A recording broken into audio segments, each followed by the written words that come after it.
نبی پاک صلی اللہ علیہ وسلم نے فرمایا مسلمان ایک جسد واحد کی طرح، ایک جسم کی طرح، ایک حصہ تکلیف میں ہو تو دوسرا اس کی درد محسوس کرتا ہے۔ انسان کے وجود کے اندر سب سے قیمتی اس کا دماغ ہوتا ہے، اسی سے سوچتا ہے، اسی سے وہ عمل کرتا ہے، اسی سے منصوبہ بندی کرتا ہے، اسی سے وہ مومن ہوتا ہے، اسی سے معاذ اللہ کافر ہوتا ہے۔ اور وجود کے اندر جس کو درجے کے لحاظ سے بولنے میں بعض اوقات کم درجہ سمجھا جاتا ہے وہ پیر ہوتے ہیں۔ اور تو میری ٹھوکر کے بھی قابل نہیں، میں تجھے جوتے کی نوک پہ، پیر کی نوک پہ بھی نہیں سمجھتا۔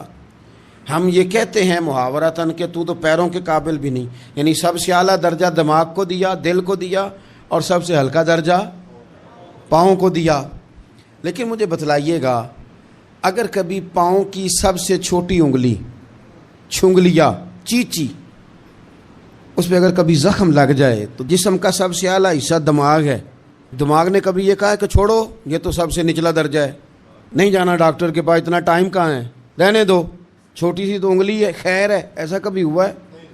دماغ فوراً کہتا ہے کہ باقی کام بعد میں کریں گے، پہلے ڈاکٹر کا پتہ کرو، اس کو مرہم پٹی کراؤ، کیونکہ اسے پتہ ہے کہ اگر یہاں درد رہی تو باقی جسم میں بھی درد رہے گی۔ اور یہ بھی پتہ ہے دماغ کو کہ اگر میں نے یہاں علاج نہ کرایا انگلی کا تو کہیں پیر بھی سارا زخمی نہ ہو جائے، اور اگر پیر کا علاج نہ کرایا تو ٹانگیں اور باقی وجود تک بھی زخم نہ آ جائے۔ لہذا دماغ جلدی فیصلہ کرتا ہے، ٹیسٹ کرانے کا، چیک اپ کرانے کا، دوائی لینے کا، مرہم پٹی کا۔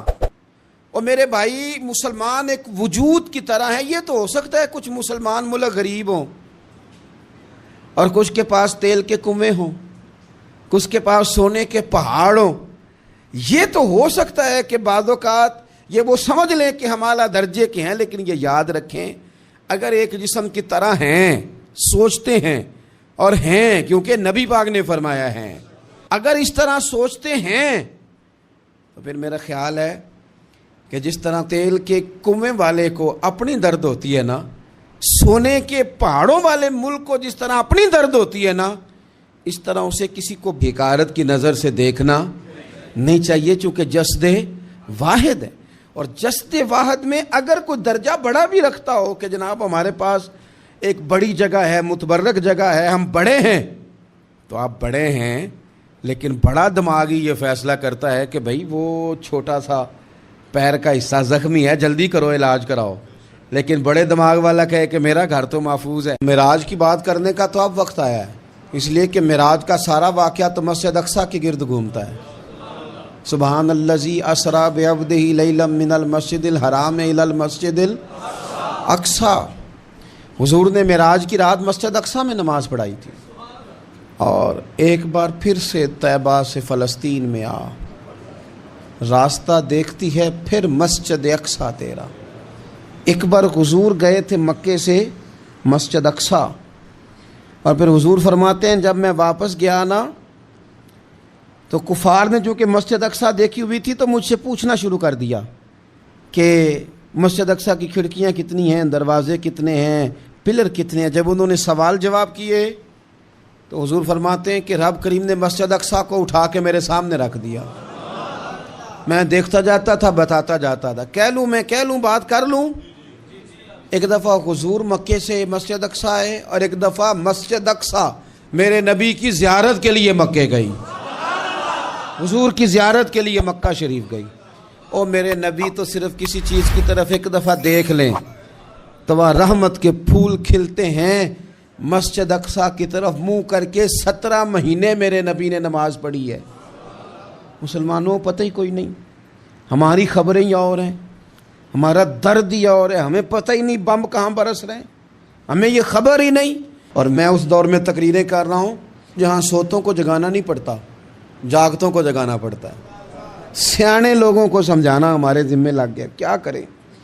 اس قوم کو سکھانا پڑتا ہے جسے پتہ سارا ہے، لیکن جان بوجھ کے آنکھیں ہماری بند ہیں۔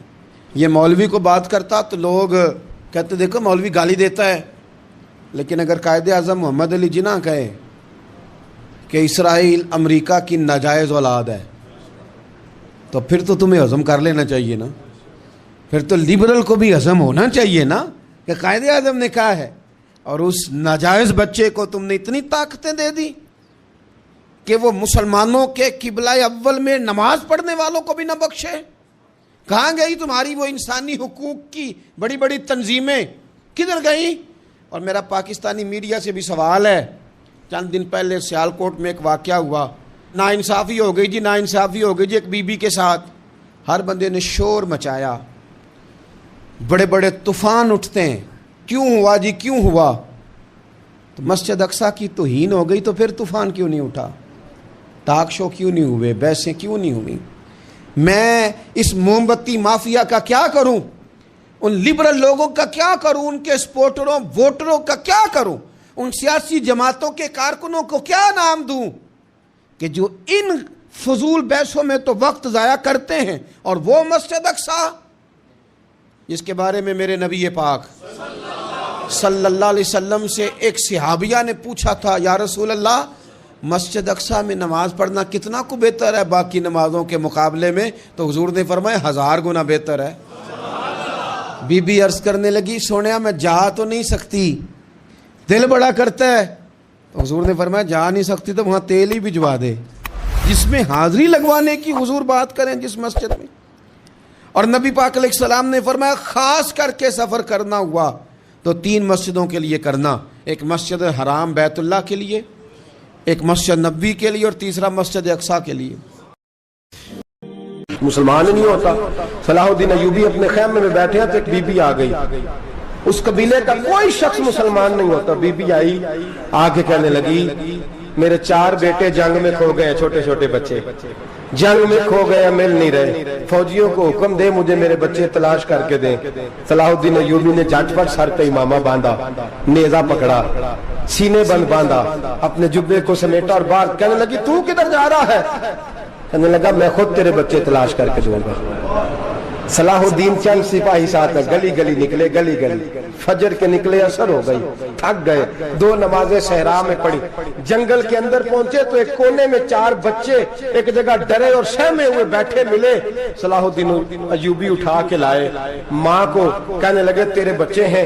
نکلا اس لیے تھا کہ میرے نبی نے فرمایا بچے جدا ہوں تو ماں کو درد بڑا ہوتا ہے، اور میرے رسول نے فرمایا تھا جب جنگ کرنے جاؤ تو کھیت برباد نہ کرنا، فصلیں تباہ نہ کرنا، بچوں کو ماں سے جدا نہ کرنا۔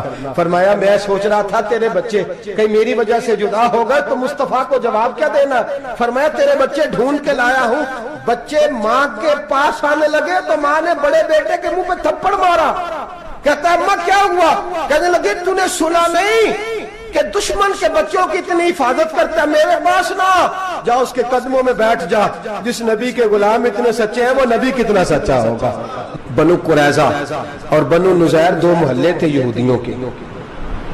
یہودیوں نے بڑی عہد شکنی کی تو نبی پاک صلی اللہ علیہ وسلم نے ان کو بے دخل کر دیا، مدینے سے نکال دیا، مدینہ منورہ سے۔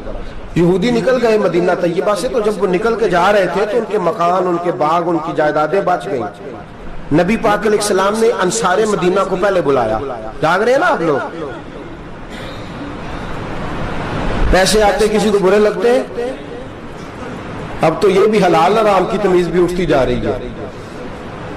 جائیداد، باغ، مال، علاقہ خالی ہوا ہے، وہ چلے گئے، اور لوگ تو ڈھونڈتے پھرتے ہیں۔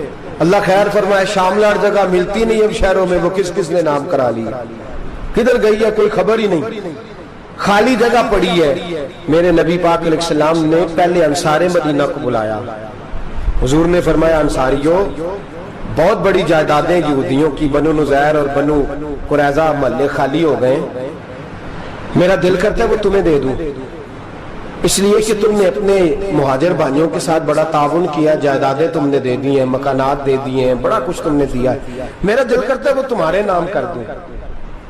تو انصار مدینہ کیا کہنے لگے یا رسول اللہ دے تو ہم نے دیا ہے پر وہ بیچارے جھچکتے ہی رہتے ہیں، وہ جھچکتے ہی رہتے ہیں، کھول کے ہماری چیزیں استعمال نہیں کرتے۔ تو حضور ہم تو پہلے ہی انصار ہیں، ہمارے پاس بڑا کچھ ہے، آپ مہربانی فرمائیں وہ سارا کچھ مہاجروں کو دے دے، مہاجرین کو ہمیں نہیں چاہیے۔ اب چلے گئے بات کر کے، میرے حبیب پاک نے مہاجروں کو بلا لیا، فرمایا بنو نذیر اور بنو قریظہ قبیلے کی جائیدادیں آئی ہیں، تمہارے پاس بظاہر جو چیزیں ہیں بھی وہ بھی انصار مدینہ کی ہیں، تو میرا یہ خیال ہے کہ وہ سارا کچھ تمہیں دے دیا جائے۔ ابو بکر صدیق رضی اللہ تعالیٰ عنہ کہنے لگے یا رسول اللہ صلی اللہ علیہ وسلم ہمارے انصار بھائیوں نے ہمارے لیے دل تک کھول دیے ہیں حضور، انہوں نے ہر چیز بانٹ کے ہمارے سامنے رکھ دی ہے، ہم اتنے خرد غرض ہیں کہ سارا کچھ لپیٹ جائیں۔ کہا حضور ہمارے پاس جو مکان ہے وہ ہے، ہم کاروبار کر رہے ہیں، تجارتیں کر رہے ہیں، مزدوریاں کر رہے ہیں، ہم انشاءاللہ اور بنا دیں گے، آپ یہ ہماری طرف سے ہمارے انصار بھائیوں کو گفٹ کر دیں، آپ انہیں دے دیں۔ میرے حبیب کی آنکھوں میں آنسو آ گئے، میرے نبی پاک علیہ السلام رو پڑے، یا رسول اللہ آپ کیوں روتے ہیں؟ فرمایا تمہارا یہ بھائی چارہ قائم رہا تو اللہ اسلام کو بڑی قوتیں عطا فرمائے گا، اللہ طاقتیں دے گا اسلام کو، اگر تمہارا یہ رنگ قائم رہا، یہ انداز، میرے غلاموں تمہارے یہ طور طریقے، ایک بھائی کہتا ہے دوسرے کو، دوسرا کہتا ہے تیسرے کو۔ مسلمانوں کی نا ایک تعداد لڑتے لڑتے لڑتے لڑتے دور چلے گئی، تاتاریوں نے قید کر لیا، 4 مسلمان تھے، تبلیغ کرنے گئے، جنگ کرنے گئے، جہاد کرتے کرتے کافروں سے لڑتے لڑتے تاتاری قوم میں چلے گئے، وہاں قید کر لیے گئے تو سزائے موت کا حکم ہوا، 4 بزرگ تھے، سزائے موت کا حکم ہوا تو تاتاری بادشاہ جو تھا وہ بڑا خلاف تھا، بڑا سخت مخالف تھا مسلمانوں کے، اس نے کہا کہ ان کو جب پھانسی دینا نا مسلمانوں کو تو میرے سامنے دینا۔ اب 4 عالم ہیں، 4 صوفی ہیں، سفید داڑیاں، سر پہ امامے، پھانسی کا وقت آیا تو جو پھانسی گھاٹ ہے وہ ایک ہے، چاروں کو کٹھے پھانسی نہیں ہو سکتی، ایک کو کہا کہ ایک ایک کر کے ان کو پھانسی دو۔ جب پھانسی کا وقت آیا نا تو جو سب سے پیچھے صوفی تھے وہ دوڑ کے آگے آئے، کہنے لگے بادشاہ پہلی باری میری لگا، پہلی۔ اب بادشاہ نے کہا ٹھیک ہے اسے لٹکا دو، وہ قریب آئے تو دوسرے دوڑ آئے، کہنے لگے نہیں نہیں پہلی باری میں نے زیادہ کافر قتل کیے، میرا بڑا جرم ہے، مجھے پہلے سزا دو۔ ان کو پھانسی دینے لگے تو تیسرے آ گئے، کہنے لگے نہیں یہ تو میرا قتل کرتا تھا، رستے میں بتایا کرتا تھا، ڈھونڈ کے میں بتلاتا تھا کہ یہاں زیادہ تعداد ہے، مجھے پہلے پھانسی دو۔ تیسرے کے ساتھ بات ہو رہی تھی تو چوتھا دوڑا آیا، کہنے لگا یہ رستے بتاتا تھا، یہ تبلیغ کرتا تھا، یہ سارا کچھ کرتا تھا، لیکن کہا یہ کہتے تھے چلو واپس چلتے ہیں، میں جانے نہیں دیتا تھا، میں کہتا تھا اور کافر مارنے اور علاقے فتح کرنے، میرا جرم بڑا ہے، مجھے پہلے پھانسی دو۔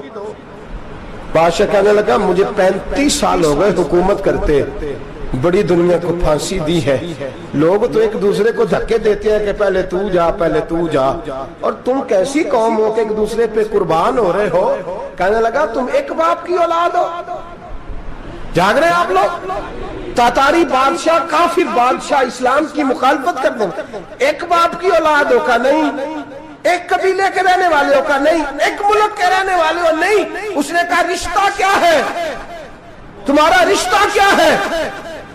تو بول کے کہنے لگے خدا ایک ہے نبی ایک ہے، خدا ایک ہے اور نبی منفرد ایک ہے، اس قوم کی نقصان بھی ایک ہی سب کا نبی، اللہ بھی قرآن بھی ایک، کیا ہی اچھا تھا ہوتے اگر مسلمان بھی ایک، یوں تو سید بھی ہو مرزا بھی ہو افغان بھی ہو، تم سبھی کچھ ہو بتاؤ کہ مسلمان بھی ہو۔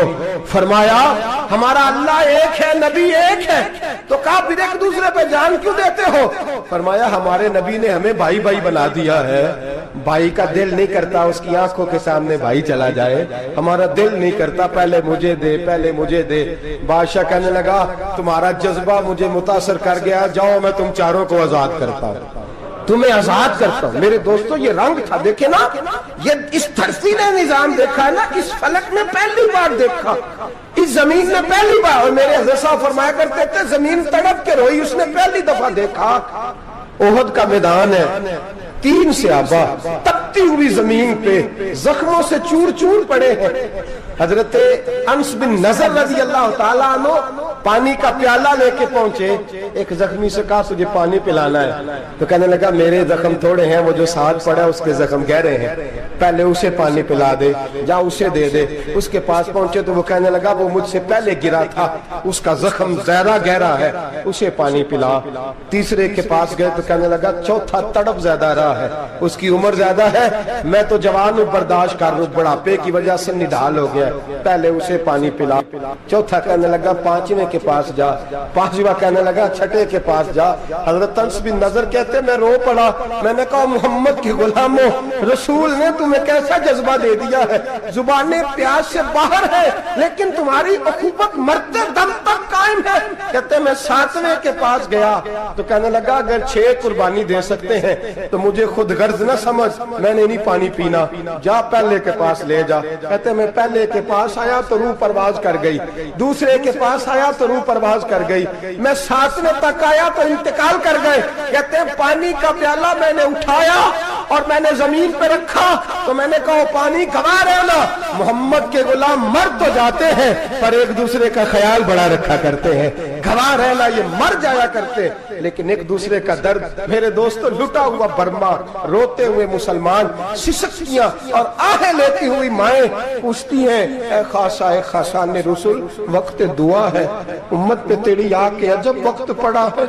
وہ دین جو بڑی شان سے نکلا تھا وطن سے، پردیس میں وہ دین آج غریب الغربا ہے.